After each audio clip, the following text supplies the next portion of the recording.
नमस्कार, मैं हूं संजय शर्मा। आप देख रहे हैं 4PM न्यूज़ नेटवर्क।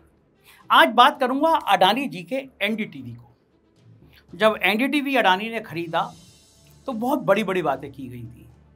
ये कहा गया था कि इसको एक इंटरनेशनल ब्रांड बनाना है, इस चैनल को इस मुकाम तक ले जाना है कि पूरी दुनिया में लगे कि BBC भी पीछे हो गया और एनडीटीवी आगे हो गया। सबकी निगाह लगी थी कि इस चैनल में ऐसा क्या होने जा रहा है।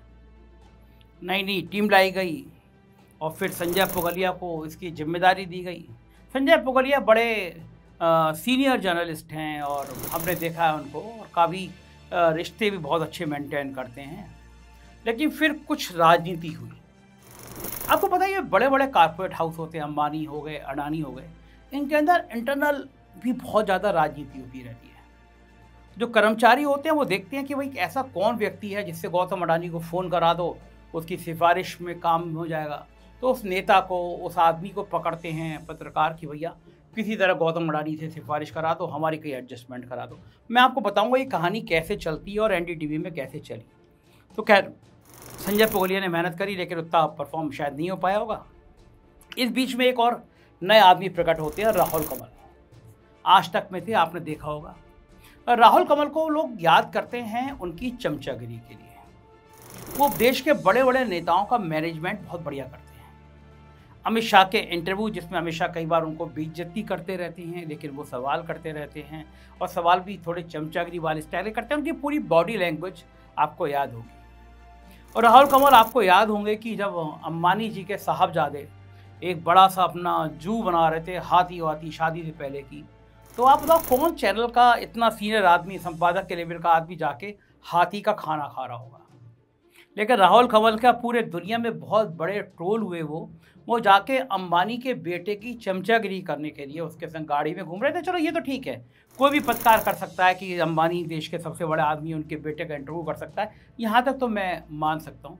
लेकिन ऐसा कौन करेगा कि वो बैठ के हाथी का खाना, उनके हाथी का खाना खा खा के दिखा रहे हो। मुझे तो बड़ा वो लगा कि कहीं ऐसा ना हो कि हाथी अगर पॉटी करे और ये कह रहे हो कि इसके अंबानी के हाथी के पॉटी में भी अलग किस्म की खुशबू है, कहीं यहाँ तक ना आ जाए मामला, या कुछ इस तरह का ज्ञान देने लगे कि भाई गौमूत्र होता है, आदमी अपना मूत्र पीता है, देखो हाथी का मूत्र भी कितना अच्छा होता है। लोग इस तरह की बात सोशल मीडिया पे करने लगे थे। और मुझे लगता है राहुल कमल की इस लेवल की बेइज्जती हुई थी कि शायद ही किसी पत्रकार, सुधीर चौधरी को अलग कर दो, तो शायद ही किसी पत्रकार की इतनी बेइज्जती हो जितनी राहुल कमल के वो हाथी वाले खाने को लेकर हुई। लोगों ने कहा कि शायद ही अंबानी के चैनल में नेटवर्क 18 में जाना चाह रहे हैं, इसीलिए हाथी का खाना खा रहे हैं। लोगों को अच्छा लगा कि ऐसा ना हो कि मामला आगे बढ़ जाए, अनंत अंबानी गुजरात के गधे भी ले आएँ और ये कहें कि देखो ये गधों को भी कितना अच्छा खाना खिलाते हैं। फिर खैर जो अमित शाह की चमचागिरी थी या जिस भी आदमी की चमचागिरी थी, अचानक एक दिन खबर आती है कि राहुल कमल अब एनडीटीवी में एक हेड हो गए हैं और संजय पुगलिया को कॉर्पोरेट में भेज दिया गया है। तो लोग हैरान हुए कि भैया कि अचानक ये फेरबदल कैसा हुआ। भड़ास में, देश की सबसे बड़ी मीडिया की वेबसाइट भड़ास है, उसने एक कहानी को लिखा है, मैं उस कहानी का भी जिक्र करूँगा। लेकिन जब राहुल कमल आए तो लगा कि अब ये नए सिरे से काम करेंगे। लेकिन राहुल कमल ने जो जोकर बनने का काम किया, उससे एनडीटीवी की साख पे बहुत भारी असर हुआ। होता है क्या कि अगर जब आदमी एक चैनल का एक फेस होता है, उसके बाद में अगर वो चैनल से अलग होता है या निकाल दिया जाता है या खुद छोड़ देता है, तो अक्सर अब बड़े बड़े लोग यूट्यूब शुरू कर रहे हैं कि यूट्यूब की भी दुनिया एक अलग दुनिया है, ज़्यादा ब्रांडिंग है, ज़्यादा वो है। लेकिन कभी ऐसा नहीं होता कि किसी यूट्यूबर को कोई बड़ा चैनल लेकर आए और ये इजाज़त दे दे भाई तो अपना भी काम करते रहो, हमारे यहाँ शो कर दो।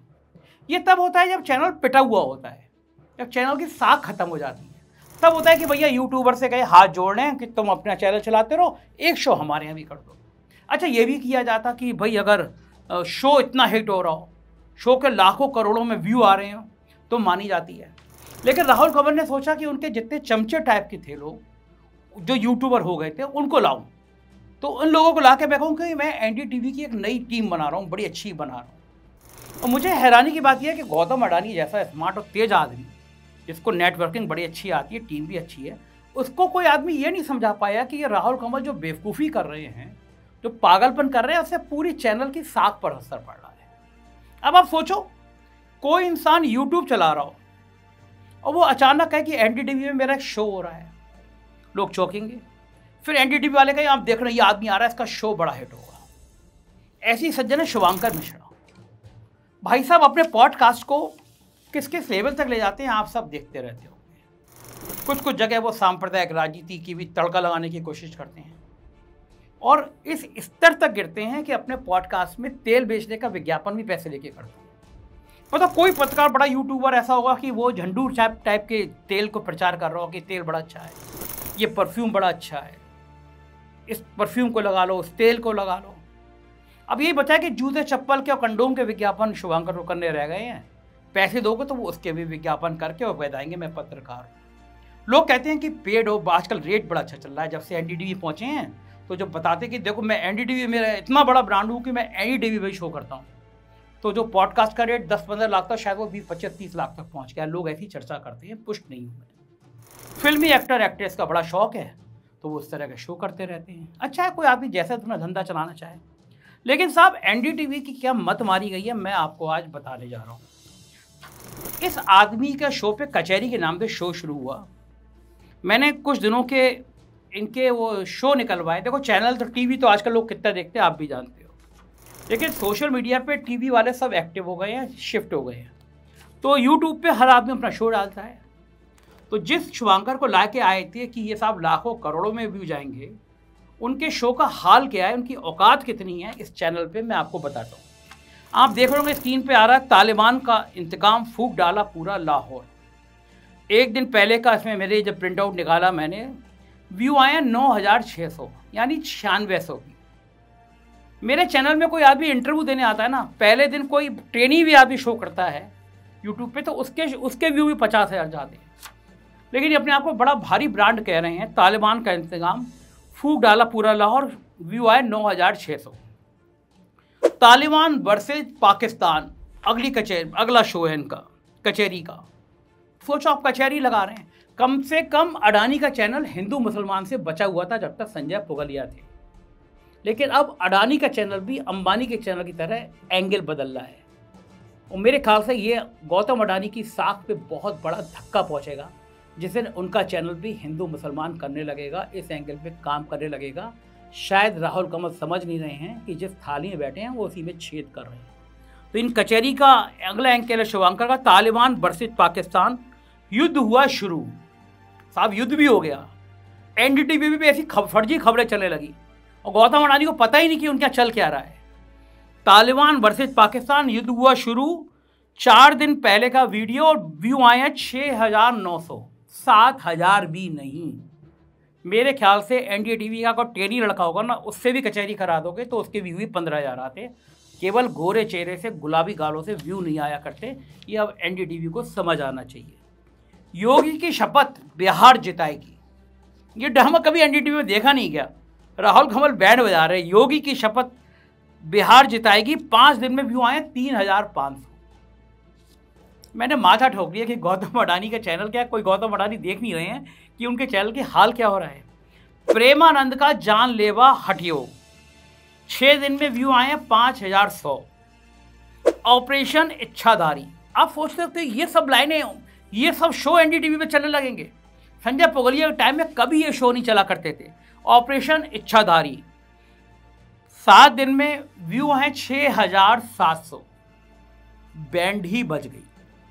मानसून का अक्टूबर अटैक, ग्राउंड रिपोर्ट, भाई साहब ने ग्राउंड रिपोर्ट करी है। 8 दिन में व्यू आए हैं 4900। डबल सुसाइड का सबसे बड़ा राज खुल गया, 19 घंटे में 15,000 व्यू। गांजा में जंग खत्म, अब आगे क्या होगा, 1 दिन में 10,000 व्यू। तो क्या पाकिस्तान का नक्शा बदल जाएगा?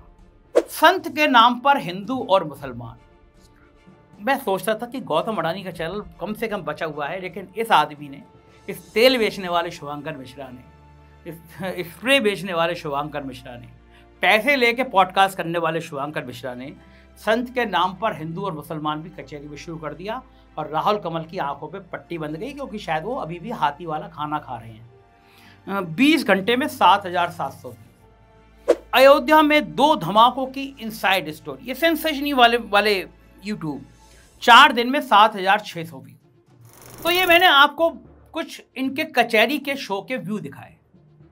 मैं बड़ा हैरान हूँ। गौतम अडानी अगर ये मेरा वीडियो उन तक पहुंचे तो उन्हें सोचना चाहिए कि उनके चैनल पे ये सब हो क्या रहा है, और उनको ये भी सोचना चाहिए कि उनकी जो टीम होगी वो उनको क्यों नहीं बता रही है। मेरे जैसे पत्रकारों को क्या बताने की जरूरत पड़ गई है कि एनडीटीवी पे हिंदू मुसलमान शुरू हो गया, जो कभी होता नहीं था। तो इस तरह के फालतू के अगर यूट्यूबर्स को जो पैसे लेके पॉडकास्ट करते हैं अपने चैनल पे लाओगे तो ये सब तो होना ही है। और चैनल के बैंड देखो, अगर ऐसा यूट्यूबर के व्यू 6000 7000 आएंगे तो चैनल की औकात क्या रह जाएगी। देश की एक बहुत बड़ी मीडिया की वेबसाइट है भड़ास फॉर मीडिया, यशवंत सिंह चलाते हैं, और शायद देश का कोई ही बड़ा मीडिया हाउस ऐसा होगा जिसके पत्रकार भड़ास को पढ़ते ना हो। उन्होंने खबर लगाई थी, मैं पूरी खबर आपको पढ़ के सुनाता हूँ, आपको समझ में आ जाएगा कहानी चल क्या रही है। उस खबर में लिखा है कि एनडीटीवी में हुए फेरबदल को लोग आज भी याद करते हैं। सबसे बड़ा सवाल यह है कि आखिर संजय पुगलिया जैसे वरिष्ठ और सम्मानित पत्रकार को क्यों साइडलाइन किया गया, और कैसे अचानक राहुल कंवल शीर्ष पर पहुंच गए। क्या ये केवल प्रबंधन का फैसला था या फिर किसी अंदरूनी रणनीति का हिस्सा। संजय पुगलिया की छवि एक साफ सुथरे और स्वतंत्र पत्रकार की रही है, जिन्होंने दशकों की मेहनत से अपनी साख बनाई। उनसे कोई गंभीर गलती नहीं हुई थी, फिर भी उन्हें किनारे कर दिया गया। चर्चा यही बताती है कि भारतीय टीवी न्यूज मीडिया के न्यूज रूम में एक ऐसा चेहरा था जिसने नेताओं की निकटता को ही सीढ़ी बना लिया था, और वो था नाम राहुल कंवल। मैंने आपको पहले ही बताया कि नेताओं की चमचागिरी करने में राहुल कंवल का कोई जोड़ नहीं है, और शायद अमित शाह तक वो पहुंचे और सिफारिश भी लगवाई, ऐसी चर्चा है। क्या कंवल की ताकत उनकी पत्रकारिता थी? आलोचक मानते हैं बिल्कुल नहीं। उनकी असली ताकत सत्ता के गलियारों में घूमना, नेताओं के करीब दिखना और हर मौके पर सहमति जताना रही है। यही वजह है कि उनकी छवि लगातार आलोचना के घेरे में रही है। मीडिया जगत में यहाँ तक कहा जाता है कि राहुल कंवल न्यूज से ज़्यादा राजनीति की गलियों में दिखाई देते हैं। प्रबंधन को भी शायद यही संदेश दिया गया कि चैनल को नए दौर के लिए एक ऐसा चेहरा चाहिए जो सत्ता के साथ कदम मिलाकर चले। नतीजा सबके सामने है।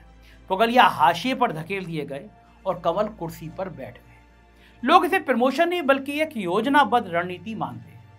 वरिष्ठ पत्रकार को न्यूज रूम से दूर रहकर सत्ता हितैषी चेहरे को जगह दी गई, परंतु आलोचक मानते हैं कि इस पूरे खेल से राहुल कंवल की छवि मजबूत नहीं हुई बल्कि और कमजोर पड़ गई। गंभीर पत्रकारिता की सूची में उनका नाम पीछे छूटता जा रहा है और उनकी पहचान सिर्फ सत्ता के निकट पत्रकार के रूप में बन रही है। जाहिर है, जब हाथी का खाना खाओगे, अंबानी के हाथी का खाना खाओगे तो ऐसी बनेगी। एनडीटीवी में आने के बाद राहुल कंवल दूसरे चैनलों से अपने करीबियों और शिष्यों को डबल ट्रिपल सैलरी पर लगातार लाकर भरते जा रहे हैं। मैंने बताई आपको वीडियो में, एक तेल बेचने वाले को ले आए। इसका खामियाजा एनडीटीवी के पुराने लोगों को उठाना पड़ रहा है। उनकी नौकरी बिना किसी गलती के जा रही है। एनडीटीवी में इस व्यापक फेरबदल से एनडीटीवी का कितना कल्याण हुआ? 0। टीआरपी में एनडीटीवी 12वें पायदान पर है। जब ये खबर छपी थी 12वें पायदान पर था। निर्मला सीतारमण जीएसटी चेंज के बाद सबसे पहले लाइव आज तक पर आती है। एनडीटीवी को सत्ता प्रतिष्ठान वाले भी नहीं पूछ रहे। वो कहावत है ना कि ना माया मिली न राम। राहुल कंवल आए थे बड़े जोर शोर के संग, लेकिन चैनल की बैंड बजा गए। अब बड़ा सवाल यह है कि क्या और यूट्यूबर जिनके चर्चित नाम है वो एनडीटीवी में आया करेंगे, या एनडीटीवी में विशुद्ध पत्रकार आएंगे जो पत्रकारिता करें, अपना तेल बेचने, स्प्रे बेचने का काम घर पे करें, अपने चैनल पे करें। एनडीटीवी में वही लाएं जो बिना पैसे के पॉडकास्ट करते हों, बिना पैसे के खबर पढ़ते हों। कम से कम साख तो बची रहेगी। और चैनल की ऐसी क्या मजबूरी बन गई कि वो ऐसे यूट्यूबर को ला रहा है कि अपना काम भी करते रहिए, एक हमारे यहाँ शो कर दीजिए, मतलब गिड़गिड़ा रहा हो। मुझे लगता है एनडीटीवी की साख थी कि वो उसके यहाँ हिंदू मुसलमान के दंगे नहीं होते, बवाल नहीं होता, वो धीरे धीरे शुरू हो रहा है। शायद गौतम अडानी को समझ आए तो कुछ सुधारो, वरना एनडीटीवी की भी बैंड बजना तय है। अगर राहुल कंवल जैसे लोगों के हाथों में सत्ता रहती है और उनके दिमाग में हाथी का खाना या गोबर जो भी हो, आप समझो, वो रहता है। कैसी लगी ये खबर आप जरूर बताइएगा। चैनल को सब्सक्राइब और ज्वाइन करिएगा। दोस्तों को शेयर करना ना भूलिएगा। Thank you.